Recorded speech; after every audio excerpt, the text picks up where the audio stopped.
सज़ा तो मिलेगी। मैं हर वो जो शक्ति मुझे संविधान देता है, यहाँ से उच्च न्यायालय से सर्वोच्च न्यायालय, मैंने पहले भी कहा कि वो मरकर अमर हो गए हैं और कोई जीते जी भी जी नहीं पाएगा।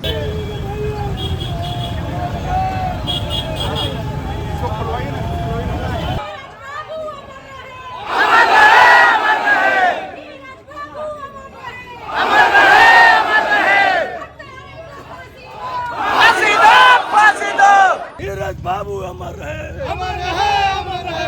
नीरज सिंह जिंदाबाद, जिंदाबाद। अमर रहे, अमर रहे। जिंदाबाद।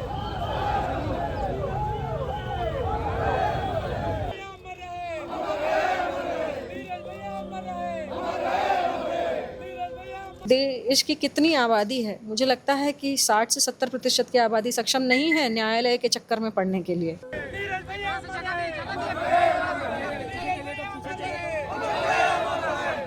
जोहार, नमस्कार।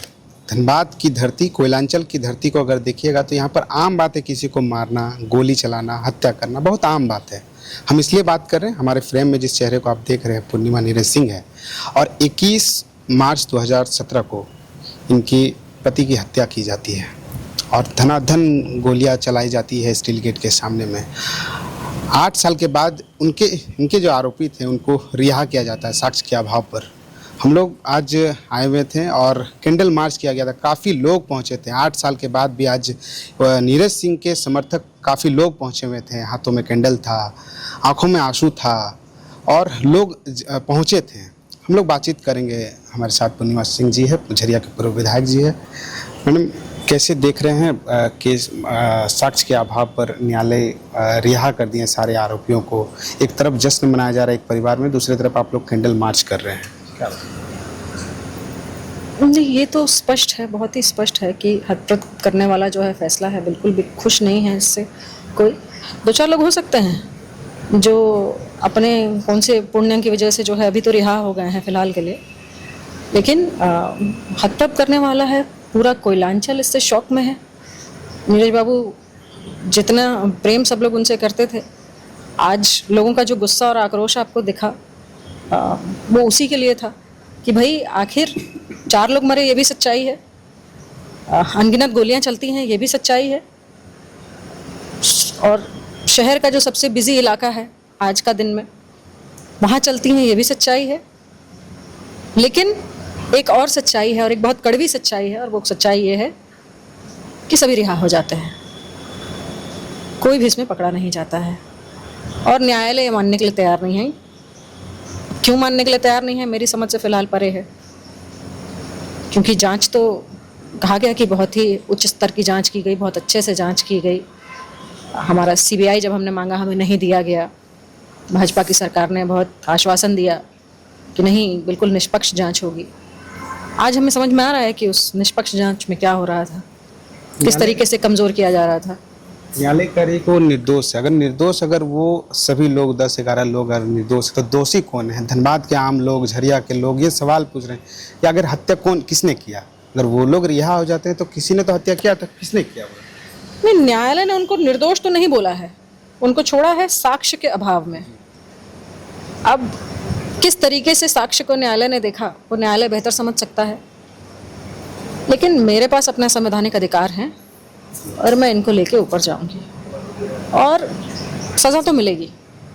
मैं हर वो जो शक्ति मुझे संविधान देता है, यहाँ से उच्च न्यायालय से सर्वोच्च न्यायालय, मैंने बार बार यही कहा है कि ये सिर्फ अकेले मेरी बात नहीं है, ये समाज में उस बात को भी स्थापित करने के लिए है कि अगर आप एक बार गलत के सामने झुक जाएंगे तो बहुतों की हिम्मत टूट जाती है, फिर कोई लड़ नहीं सकेगा। और एक जो चलन यहाँ चलता आ रहा है, डरा कर, धमका कर, हत्या करके, रास्ते से हटा कर, तो अगर आज मैं हट गई तो बहुतों का विश्वास भी उठ जाएगा और वही डर की राजनीति, हत्या की राजनीति धनबाद में फिर से काबिज हो जाएगी। हम लोग बात करते हैं कुछ लोगों से झरिया में, तो वो लोग कहते हैं कि नीरज सिंह बहुत मजदूरों के नेता थे, हमेशा जब बुलाते थे वो आ जाते थे, पहुंच जाते थे। आप कैसे देखते हैं? 4 साल 5 साल उनके साथ रहे हैं, कैसे नीरज सिंह को देखते हैं, समझते हैं? नीरज सिंह कोई बहुत किसी दूसरे परिवार से नहीं आते हैं, उसी परिवार से आते हैं। और लेकिन क्यों अलग निकले वो? क्यों? क्योंकि उन्होंने हत्या की राजनीति को नकार दिया। उन्होंने हर व्यक्ति को समान नज़र से देखा। कहीं भी बाहर निकलेंगे कोई भी मिलेगा, अगर वो बुज़ुर्ग है, उसका ओहदा क्या है इससे फ़र्क नहीं पड़ता है कि उसका पैर छूने के लिए वो साहिब ही होना चाहिए, कोई बड़ा ही होना चाहिए। किसी भी अगर बुज़ुर्ग व्यक्ति है, किसी भी पृष्ठभूमि से आ रहा हो, वो बड़ा है, वो बस इतना जानते थे। जब आप श्रमिकों की बात करते हैं, लोगों को जब ये भी नहीं पता था, श्रमिकों को अपने अधिकारों के बारे में यहाँ नहीं पता था, उनका किस तरीके से उत्पीड़न शोषण हो रहा था, उन्होंने उनको वो समझाया, वो ताकत दी, वो विश्वास दिलाया कि आपको जो मिल रहा है वो काफ़ी नहीं है, आपके बहुत सारे अधिकार हैं जो आपको नहीं मिल रहे हैं। आज आप जगह जगह पे आंदोलन देख रहे हैं, ये उन्हीं की देन है कि आज लोग अपने, आज श्रमिक उठ के कहीं भी 100 लोग बैठ जाते हैं और बोलते हैं कि नहीं हमारे अधिकार की बात करो, हमारा वेतन बढ़ाने की बात करो। पहले ऐसा नहीं होता था। पहले रंगदारी का यूनियन ने रंगदारी करने के लिए बनी हुई थी। ये उनके आने के बाद ये परिदृश्य ऐसे बदल गया और लोगों में एक उम्मीद कि एक कोई आया है जो सच में हमारा हितैषी है। ऐसे ही लोग 8.5 साल बाद किसी के जाने के याद नहीं रखते हैं। ये कोई छोटी बात नहीं है। मैंने पहले भी कहा कि वो मरकर अमर हो गए हैं और कोई जीते जी भी जी नहीं पाएगा। कहाँ जा रहे थे उस दिन? बेसिकली जो 21 तारीख की जो रात की शाम को कहाँ जा रहे थे? देखिए, झरिया जाते थे। झरिया चूँकि राजनीतिक पृष्ठभूमि भी थी, वहाँ से चुनाव भी लड़े थे, तो ऐसे ही कार्यक्रम में झरिया गए थे और झरिया से फिर लौट रहे थे। और उसी लौटने के क्रम में घर से लगभग आप कहेंगे 400-500 मीटर की दूरी पर जो है ये घटना को अंजाम दिया जाता है शाम को। और हमारे लिए तो अब वो बार बार उसके बारे में बात करना कुरेदने जैसा है। और हमने एक प्रण किया था और इतना विश्वास था न्यायालय पे कि फैसला ज़रूर होगा और हमारे ही पक्ष में होगा। लेकिन आज उस भ्रम को बिल्कुल दूर कर दिया गया। ये बता दिया गया कि आज आपका जो पति ने, उनकी हत्या नहीं हुई थी, उन्होंने आत्महत्या कर ली। नहीं पता चल पाया कि आखिर शहर के बीचों बीच इतने बिजी चौराहे पे ताबड़तोड़ गोलियां चलती हैं, अनगिनत गोलियां चलती हैं। 4 निर्दोष लोग, बिजी इलाका भी रहता है, 4 निर्दोष लोग मर जाते हैं।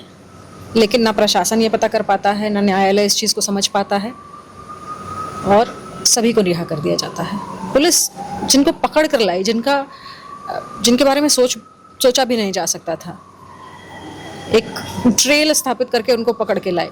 न्यायालय को उसमें विश्वास नहीं है, तो हमारे पास अपने अधिकार हैं, हम आगे जाएंगे। जिन 9 लोगों को पुलिस खुद गिरफ्तार करके यूपी से लाती है, उन्हीं को लोगों को कोर्ट रिहा करवा देती है। आखिर उस तरह का धनबाद पुलिस, अगर मान के चलिए कि जिसको पकड़ती है पुलिस सबूत के आधार पर, फिर न्यायालय उनको छोड़ देते हैं। 8 साल का लंबा समय है। अगर कोर्ट कह रही है कि ये साक्ष्य के अभाव पर निकल जाते हैं, साक्ष्य के अभाव पर उनको कोर्ट रिहा कर देती है, या तो आपके साथ अन्याय हुआ है या तो उनके साथ अन्याय हुआ है। देखिए, कहीं ना कहीं तो अन्याय हुआ है। फिलहाल के लिए तो मुझे इतना पता है कि मेरे पति और उनके साथियों के साथ अन्याय हुआ है, क्योंकि उनके पास उनका जीवन नहीं बचा। उन परिवारों के पास ना मेरे पति बचे, ना अशोक भैया बचे, उनके पिता चले गए, घलटूदा चले गए, उनके बच्चों के पिता चले गए, उनकी पत्नी के पति चले गए, मुन्ना के परिवार से उनका बेटा चला गया। तो अन्याय यहाँ हुआ है और बिल्कुल हुआ है।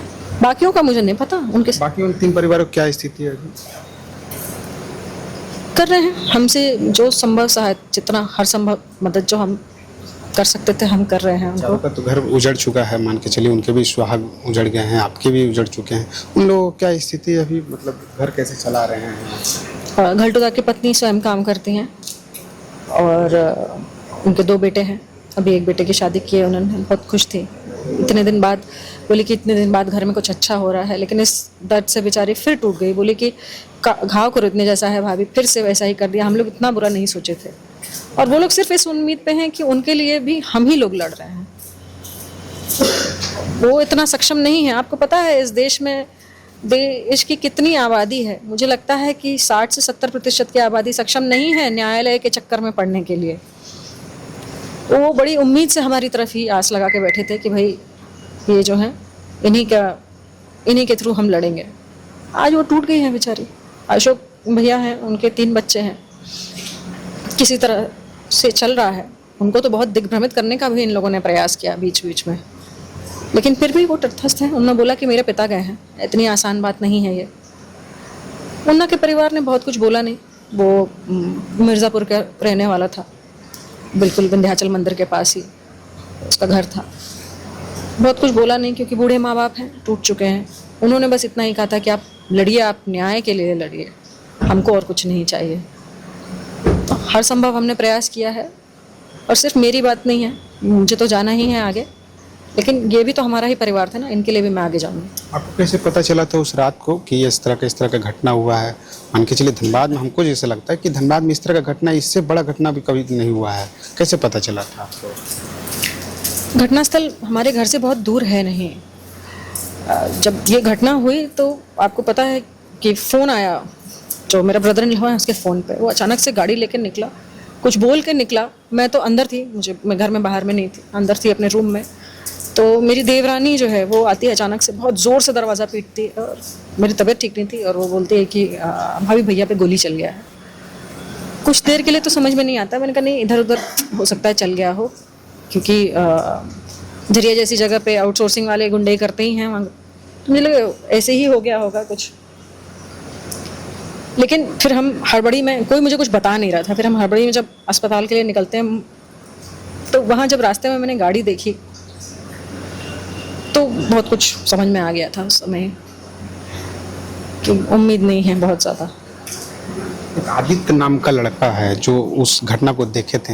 हम लोग अभी रणधीर वर्मा में बैठे हुए थे चाय दुकान में, कई लोग हम लोग कह रहे थे कि आदित्य उस गाड़ी में था ही नहीं।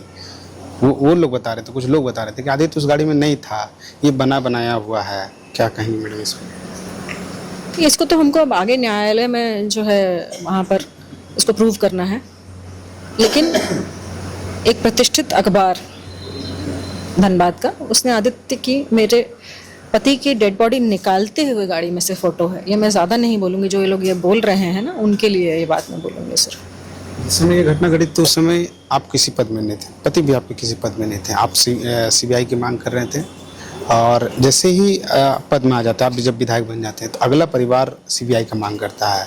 अभी जो उन लोग को रिहा दिया गया है, तो अभी आप लोग का अगला स्टेप क्या है? जैसे ये रिजल्ट निकलता है तो विधानसभा में कई विधायकों को मिठाई भी खिलाया जाता है, आपके भी दल के कई लोगों को मिठाई खिलाया जाता है, क्या कहिएगा? अगला स्टेप तो बहुत क्लियर है कि, और है ही वही कि हम उच्च न्यायालय जाएंगे।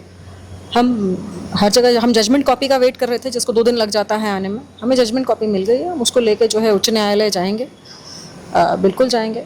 बाकी जो मिठाई खा रहे थे उनको मुबारक हो। दुख की बात है कि 4 लोग मर गए और आप मिठाई खा रहे हैं। ठीक है, कोई जीत गया न्यायालय से, लेकिन ये भी सच है कि 4 लोग मर गए। नैतिकता तो नहीं कहती है, लेकिन ठीक है, जिन्होंने खाई उनको मुबारक हो, अच्छी बात है। कांग्रेस का कितना समर्थन मिल रहा है मैडम? आपके परिवार को आपके साथ कितना समर्थन मिल रहा है कांग्रेस का? देखिए, समर्थन तो हमेशा से ही था, और एक पार्टी का समर्थन भी था, और एक पर्सनल समर्थन भी अपना लोगों का जो है उनका रहा है। मुझे जहाँ ऐसा बोला गया कि जब आपको जैसी ज़रूरत लगेगी आप कहिएगा ज़रूर, उसमें हिचकिएगा मत। थोड़ा सा सेल्फ रिस्पेक्ट इतना है कि हमको लगता है कि नहीं, हम अपनी लड़ाई लड़ लेंगे, और लड़ रहे हैं। न्यायालय का रुख करने पे आप किससे कितनी मदद ले सकते हैं? आपके घर में भी अगर कुछ होगा तो आप न्यायालय के भरोसे ही बैठेंगे ना। ये बात अलग है कि हम थोड़ा सा निराश यहाँ हो गए हैं, लेकिन उम्मीद नहीं छोड़े हैं। अभी भी मन में यही लगता है कि अभी न्याय हुआ नहीं है, आगे जाएंगे इसके लिए। तो ये थे पूर्णिमा नीरज सिंह, इनकी बातों को सुने। आज हम लोग पहुँचे थे धनबाद रणधीर वर्मा में, कई सारे इनके समर्थक, नीरज बाबू के समर्थक पहुँचे थे कैंडल मार्च में। इनकी बातों को सुने, बाकी मिलते हैं हम लोग। जोहार।